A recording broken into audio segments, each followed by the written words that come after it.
దగ్గరకు వచ్చేటప్పటికి నన్ను ఒక ఆటలో ఆడిచ్చారు. మొత్తం 4 ఇట్లలో 4 జట్లది అడిగినప్పుడు దాంట్లో 2 ఇట్లు ఆడిచ్చారు నా చేత, 2 ఇట్లు ఆడిచ్చలేదు. కానీ సర్టిఫికెట్లో 4 ఇట్లో నా పేరు వస్తుంది, ఇది ఆడాను కాబట్టి. కానీ ఒక 5-6 ఆడనోళ్ళకి కూడా సర్టిఫికెట్లు వచ్చినాయి, ఆడనోళ్ళకి కూడా సర్టిఫికెట్లు వచ్చినాయి. అంటే పార్టిసిపేషన్ సర్టిఫికెట్ లాగా ఇచ్చేస్తారు, అంటే ఆ జట్లో ఉన్నట్టే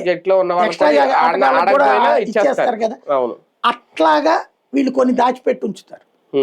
అట్లాగే అవే ఇప్పుడు ఇట్లా, అది నిజమా అది ఎవరు తేల్చాలి?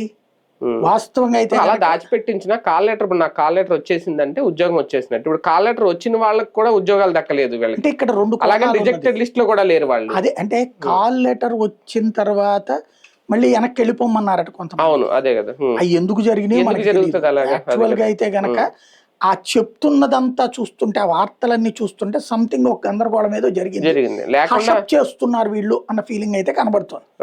అంటే వీళ్ళకి 2 ఆస్పెక్ట్లు. ఒకటేంటంటే మొత్తం గందరగోళం అయిపోయి టీచర్లు పాపం చేరిన వాళ్ళు అందరూ ఇబ్బంది పడతారన్నది ఒక ఆస్పెక్ట్. రెండవది ఏంటంటే వీళ్ళ దగ్గర ఏదో తప్పు జరిగింది, మళ్ళీ కంపు అయిపోద్ది అన్న భయం కూడా ఉండొచ్చు. కానీ ఇక్కడ ఈ యాజిటేషన్స్ తో ఏ పరిష్కారం కాదు, సాక్షి వార్తతో ఏ పరిష్కారం కాదు. ఆ ప్రతి అభ్యర్థి కోర్టుకు పోవాలా. వీళ్ళు ఇప్పుడు ఇదిగో నాకు పిలిచారు మళ్ళీ నన్ను రావద్దన్నారు, అట్లా జరుగుతుంది.